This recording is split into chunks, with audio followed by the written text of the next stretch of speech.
وسلم على رسوله الكريم عليه وعلى آله وأصحابه أجمعين. أما بعد،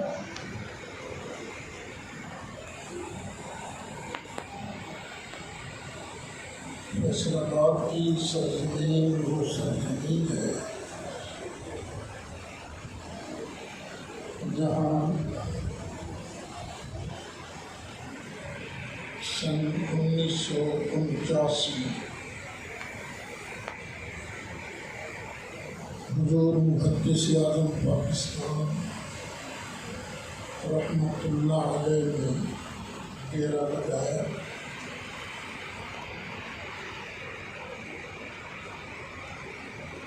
اور الحمدللہ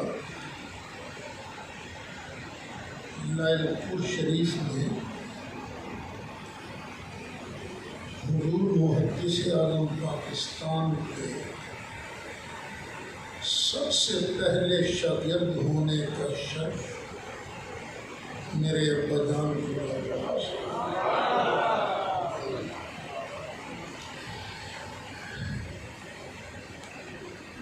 میرے ابا جان کی شادی حضور محدث اعظم پاکستان نے کرائی. میں پیدا ہوا، میرا نام بھی حضور محدث اعظم پاکستان نے رکھا. مجھے گڑتی بھی حضور محدث اعظم پاکستان نے دی.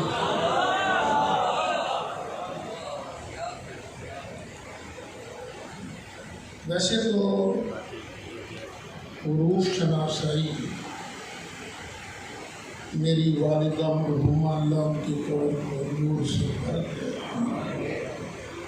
انہوں نے لوریاں دے کے الف ب ت ث یہ مجھے حروف شناسائی کرا دی تھی. لیکن جب میں 4 سال 4 ماہ اور 4 دن کا ہوا تو اسی جامعہ رضویہ کے اندر میری بسم اللہ کی رسم بھی حضور محدث اعظم پاکستان.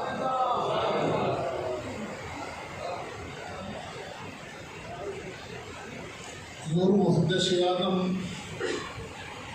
کی شفقتیں پورے خاندان کو حاصل رہی.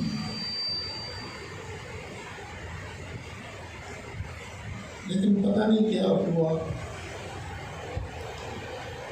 فیصل آباد میں ہی اہل سنت کو نظر لگی. چھوٹی سچی ہو کہہ نہیں چاہیے، آپس میں جھگڑے لڑائیاں شروع ہو گئی. اگر تو میری وجہ سے آپ میں سے کسی کا دل بھی دکھا ہے تو میں ہاتھ جوڑ کر معافی مانگتا ہوں. خدا کے لیے معاف کر دیجیے گا. اگر کوئی شرعی مسئلہ ہے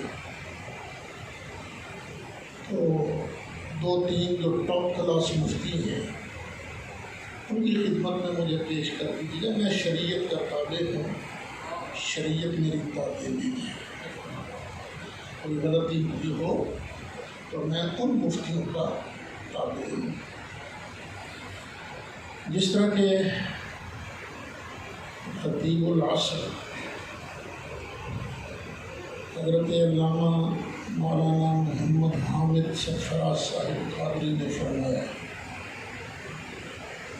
ہماری مشاورت چلتی رہتی ہے ان کے ساتھ. اللہ کی رضا کے لیے پیار ہے، 4-5 ساتھی ہیں جن کے ساتھ بات ہوتی رہتی ہے. بڑے توڑتے تھے ہم لوگ، یار کوئی حل کوئی حل کوئی حل. پھر کراچی والوں نے ہمیں حوصلہ دیا. ان میں بھی بڑے اختلاف تھے، بڑی پارٹیاں، بڑے گروپ، بڑے ادارے. لیکن انہوں نے یہ کام کیا نہیں، تم اپنے ادارے اپنے پاس رکھو، اپنا لیڈر اپنے پاس رکھو، اپنی جماعت اپنے پاس رکھو، لیکن جب دین پر وقت آ جائے، جب ریاست کے سنبھالنے کا وقت آ جائے، تو پھر باقی ساری چیزیں اپنی جگہ چھوڑو اور سب یہی ہو جائے۔ مشاورت کے بعد میں نے سجادہ نشین آستانہ عالیہ حضور محدث اعظم پاکستان حضرت صاحبزادہ عظیم محمد فیصل رسول صاحب دامت برکاتہ العالیہ آپ کو ٹیلی فون کیا، میں نے اپنا درد پیش کیا اور مجھے یوں لگا جیسے جو میں کہہ رہا ہوں وہ سب کچھ ان کے اپنے دل میں ہے۔ انہوں نے مجھے فرمایا بالکل ٹھیک ہے، لیکن تیری میری ایک ون آن ون ملاقات ہونی چاہیے۔ اور مزید کرم فرمایا، کہنے لگے کھانا بھی تم نے میرے ساتھ کھایا، آپ نے مجھے بڑا شاندار کھانا کھلایا۔ کون سا ہوٹل کھلایا؟ اچھا، وہ ہوٹل ہے علماء کا، وہاں آپ نے بڑا شاندار کھانا، تو وہاں پر کہتے ہیں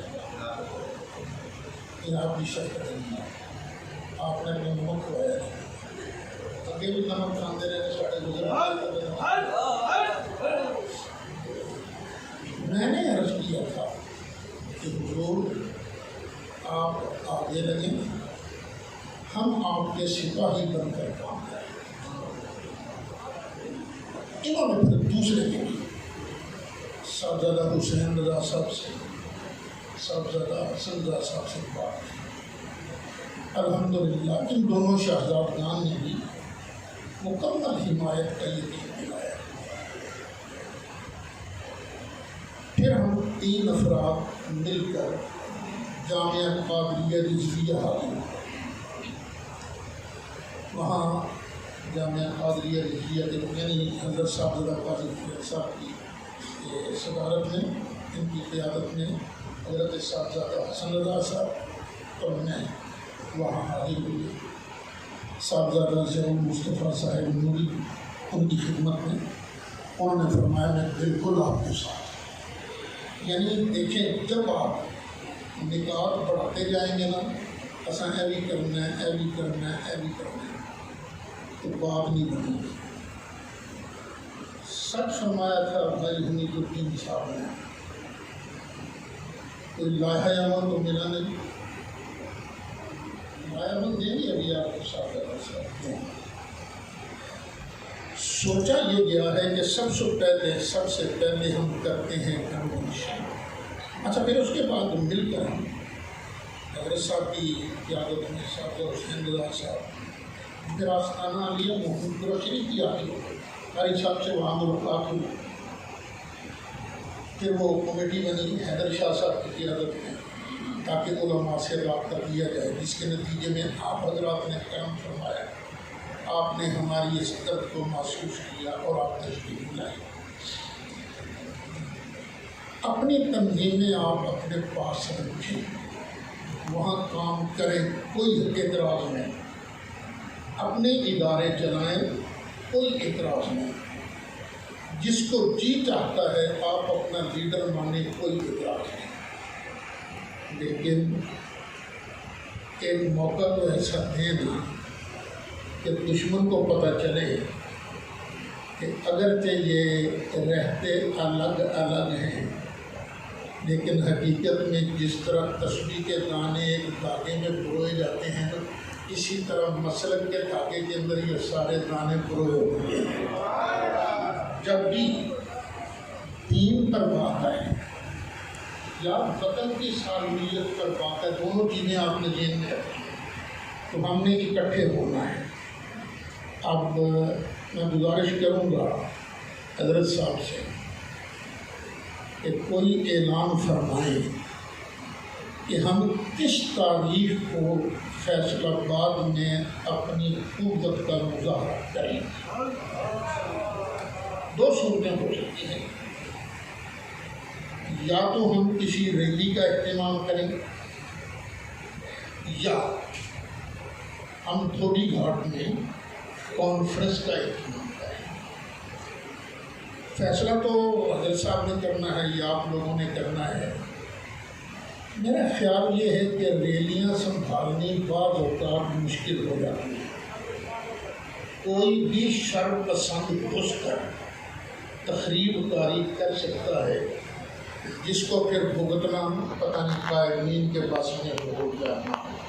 لیکن بعد فیصلے کا اختیارات جو ہے تو آپ ایسے کیجیے کہ سب مل کر حضرت صاحبزادہ قاضی فیصل صاحب کو اختیار دے دیجیے کہ جس تاریخ کو چاہیں وہ اعلان فرما دیں.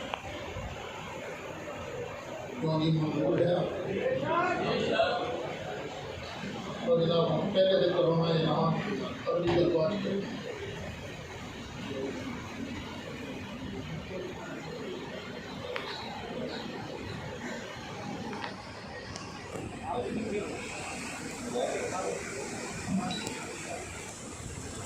تو آپ کے ارشاد کے مطابق آپ حضرات 10 ربیع الاول کی تاریخ اپنے دل کی ڈائری پر نوٹ فرمائیں. 10 ربیع الاول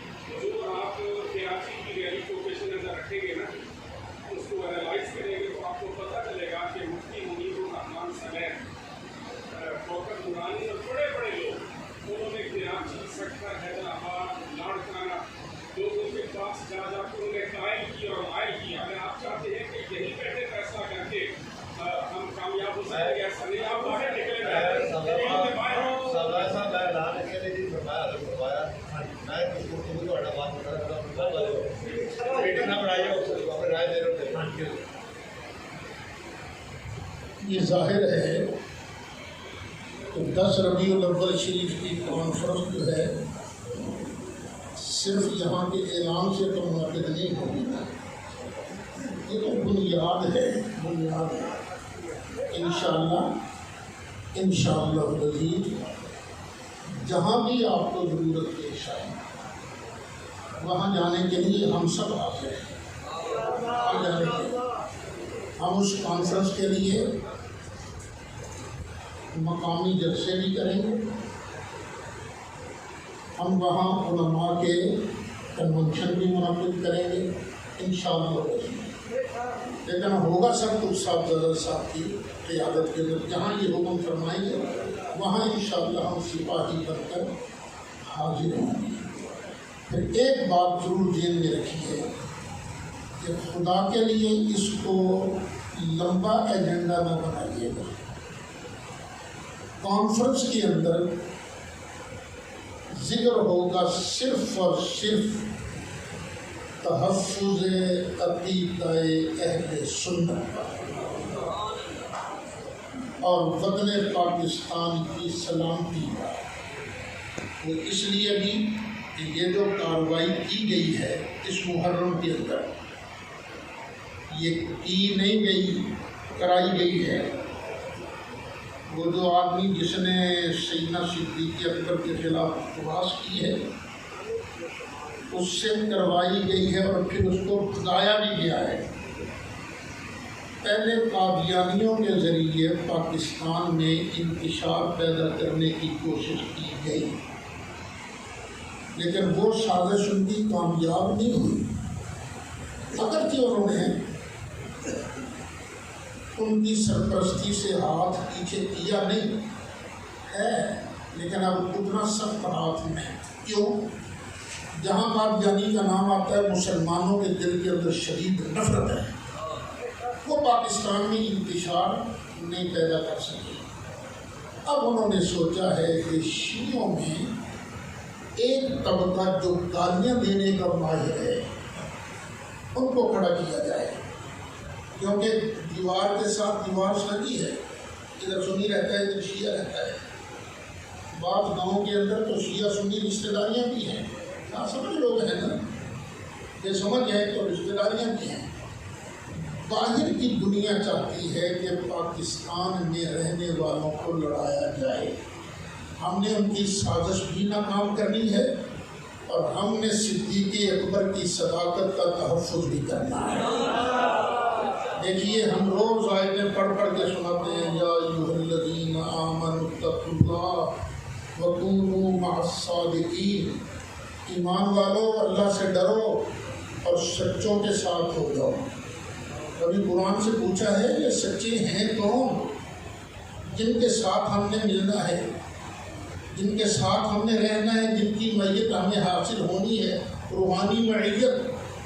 28واں پارہ ہے سورہ حشر ہے، جہاں اموال فے کی تقسیم کا ذکر ہوا۔ فرمایا للفقراء المہاجرین الذین اخرجوا من دیارہم واموالہم یبتغون فضلا من اللہ ورضوانا وینصرون اللہ ورسولہ۔